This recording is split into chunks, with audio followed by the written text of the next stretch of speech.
Hello दोस्तों, आज के इस वीडियो में हम लोग बात करने वाले SRM institute of science and technology. इस वीडियो में हम लोग सारा कुछ डिस्कशन करने वाले हैं। प्लेसमेंट कितना जाता है, सीट्स कितने होते हैं, कब इसका स्थापना हुआ था, ए टू जेड इस वीडियो में हम लोग SRM institute of science and technology के बारे में हम लोग देखने वाले हैं। देखो, इसका मेन कैंपस की हम लोग बात कर ले तो ये चेन्नई में है। एंड अगर हम लोग बात करें कि ये कॉलेज किस तरीके का है, तो ये प्राइवेट कॉलेज है।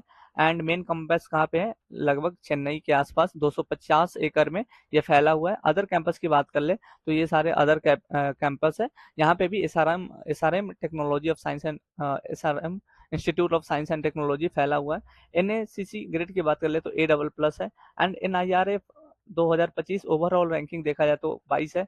यूनिवर्सिटी NIRF रैंकिंग देखा जाए तो 11 है। अगर इंजीनियरिंग का कंपेरिजन देखा जाए NIRF रैंकिंग में तो ये इनका रैंक 14 है। अगर फार्मेसी की बात करें तो इनका रैंक 10 है। उसी तरीके से QS वर्ल्ड 2026 की बात करें तो 1000 से लेकर के 1200 बैंड है इनका। एंड एशिया में 221 अप्रोक्सीमेटली है। स्टूडेंट स्ट्रेंथ की बात करें तो 50,000 बच्चे इनके कैंपस के अंदर पढ़ाई करते हैं। एंड इनका जो एडमिशन होता है SRM JE के थ्रू एंड JE मेंस के मार्क्स के बेसिस पे इनका एडमिशन होता है। अब हम लोग देख लेते हैं कि कौन कौन से कैंपसेस मतलब इस कैंपस के अंदर कौन कौन से ब्रांचेज है। देखो, CS ब्रांच है और ये कोर ब्रांच माना जाता है, बहुत ज्यादा ये डिमांडेड है। और CSE मतलब कि artificial intelligence and machine learning, ये बहुत पॉपुलर है एंड इनका फी बहुत ज़्यादा है। CSE डाटा साइंस की अगर हम लोग बात करें तो इनका भी बहुत ज़्यादा डिमांड है। उसी तरीके से साइबर सिक्योरिटी की बात करें तो ये धीरे धीरे अभी बच्चे इंटरेस्ट ले रहे हैं। IT की बात करें तो स्ट्रॉन्ग प्लेसमेंट है इसका। And electronics and communication engineering की बात करें तो ये कोर है एंड अभी धीरे धीरे इमर्ज हो रहा है। EEE की बात करें तो कोर ब्रांच है। मैकेनिकल इंजीनियरिंग, सिविल इंजीनियरिंग, ये सारा तो ट्रेडिशनल कोर है। And biotechnology and biomedical engineering अभी नया आया तो ये लाइफ साइंसेस को फोकस करता है। एरोस्पेस, ऑटोमोबाइल, मेट्रॉनिक्स एंड केमिकल, ये स्पेशलाइज्ड ऑप्शंस है। अब हम लोग देख लेते हैं कि फी किस तरीके से वेरी करता है। देखो, अगर जिन बच्चों का admission CSE AI data science में हो रहा है तो उनका एनुअल इनकम 4.75 से लेकर के 5 लाख के आसपास है। और 4 साल का अगर देखा जाए तो 20 लाख के आसपास उनके उनके खर्च हो जाते हैं। IT सॉफ्टवेयर इंजीनियरिंग की बात करें तो 4.25 से लेकर के 4.75 लाख रुपए पर ईयर लगते हैं। एंड टोटल 4 ईयर के अंदर में इनका सिर्फ ये ट्यूशन फी है, सिर्फ कॉलेज फी है। अभी तो एडमिशन, हॉस्टल फी, ये सारा कुछ अलग हम लोग बात करेंगे। तो कितना 4 साल के अंदर में 17 से 19 लाख लग जाएगा। और ECE या ट्रिपल ई की बात करें तो 3.5 लाख से लेकर के 4.5 लाख के बीच में है। एंड इनका 4 साल का फी कितना है? 14 से 18 lakh. And mechanical, civil and core branches की बात करें तो इनका पर ईयर 2.75 से लेकर के 3.75 लाख रुपए आपको ट्यूशन फी देने पड़ेंगे। एंड 4 साल की बात करें तो 11 से 14 लाख के बीच में आपको ये पैसे देने पड़ते हैं tuition fee. Hostel plus mess की अगर बात करें तो आपको 90,000 से लेकर के 2 लाख के बीच में आप किस तरीके का रूम लेते हैं, AC लेते हैं, नॉन AC लेते हैं, सिंगल लेते हैं, डबल लेते हैं, ट्रिपल लेते हैं, इन सारे के हिसाब से अगर देखा जाए तो आपको हॉस्टल प्लस मेस फी आपको 90,000 से लेकर के 2 लाख के बीच में लग जाएगा।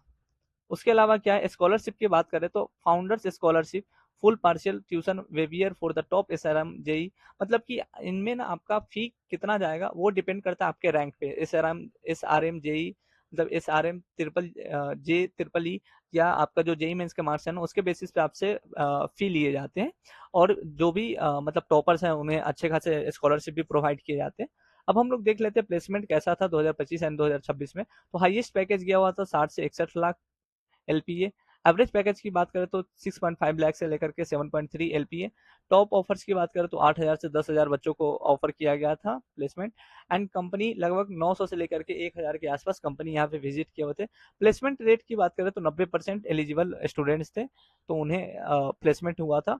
टॉप रिक्रूटर्स की बात करें तो अमेजन था, माइक्रोसॉफ्ट, गूगल, एबोडी, IBM, TCS, इन्फोसिस, डेलो डेलोलाइट डेलो डिलोइट, ये सारे कंपनी थे, HCL थे, ये सारे कंपनी यहाँ पे आए हुए थे। और ऑन एन एवरेज 9 से 12 लाख LPA जो भी टॉप परफॉर्मेंस थे उन्हें दिया गया था। अब हम लोग बात कर लेते हैं expected SRM J closing ranks इस ब्रांच मतलब इस कैंपस के लिए। तो CSE कोर के लिए ना, और ये कौन सा मतलब SRM J का रैंक है तो 8,000 से 11,000 के रैंक के बीच में इनका खत्म हो गया था, मतलब कि रैंक क्लोज हो गया हुआ था। CSE AI ML या डाटा साइंस की बात करें तो 9,000 से लेकर के 15,000 के बीच वाले बच्चों को ये मिला था, और ये जनरल रैंक है। सीएसई साइबर सिक्योरिटी की बात करें तो 10,000 से लेकर के 15,000 के बीच में ये क्लोजिंग रैंक था। आईटी की बात करें तो 12,000 से लेकर के 20,000 के बीच में क्लोजिंग रैंक था। एंड ईसीई की बात करें तो 20,000 से लेकर के 28,000 के बीच में क्लोजिंग रैंक था। ट्रिपल ई या मैकेनिकल की बात करें तो 35,000 से लेकर के 50,000 के बीच था। And civil, biotech, chemical, others के लिए लगभग 45,000 से लेकर के 70,000 के बीच में ये रैंक खत्म हो चुका था, क्लोजिंग रैंक था।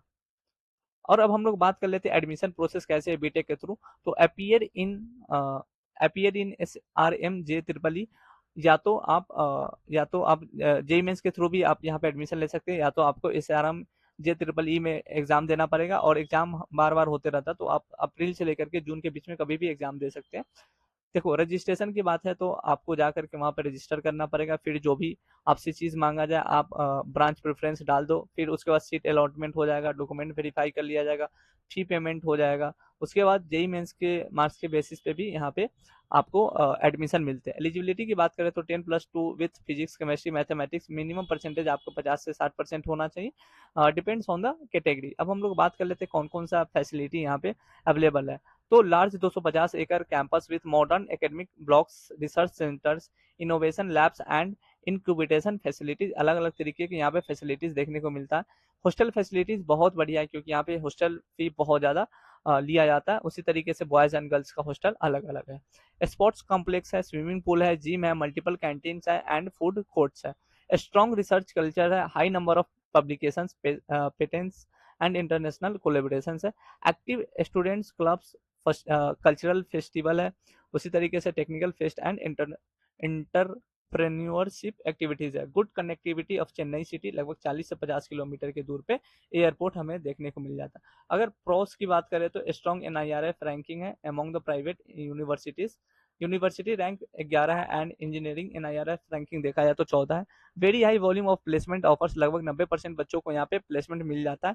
और highest package 60 lakh plus LPA गया हुआ था। मॉडर्न इंफ्रास्ट्रक्चर है and multiple campuses to choose from.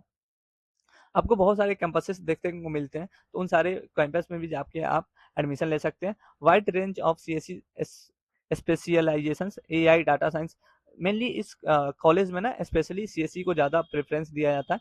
Scholarship available for high SRM-J-EEE rank holders, जिनका SRM-J-EEE में बढ़िया रैंक्स आते हैं उन्हें बहुत ज़्यादा स्कॉलरशिप दिया जाता है। अब हम कौन की बात कर ले, तो कौन की बात कर ले तो फी बहुत ज़्यादा है। एज यू कैन सी की लगभग 15 से 20 लाख आपको 4 साल के अंदर में देने पड़ेंगे, स्पेशली CSE या AI ब्रांच में। अब हम लोग देख लेते हैं, बहुत ज़्यादा यहाँ पे स्ट्रेंथ है, तो थोड़ा सा मतलब प्लेसमेंट के कंपटीशन बहुत ज़्यादा है। Average package is moderate compare to, मतलब कि बाकी जो भी प्राइवेट कॉलेज है उनके कंपेयर में देखा जाए तो पैकेज ठीक ठाक है, बट बहुत बढ़िया नहीं है। Campus can feel crowded. अच्छा, ये अब इतने ज़्यादा बच्चे हैं ना कि यहाँ पे बहुत ज़्यादा लगता है ऐसा कि कैंपस बहुत ज़्यादा क्राउडेड हो चुका है। तो आज के इस वीडियो के लिए ही बस इतना ही। अगर आपके मन में फिर भी कोई डाउट रह गया तो आप कमेंट सेक्शन में कमेंट करके पूछ सकते हो। ऐसे ही वीडियोस के लिए आप हमारे चैनल को सब्सक्राइब कर लीजिए। चलिए मिलते हैं नए वीडियो के साथ।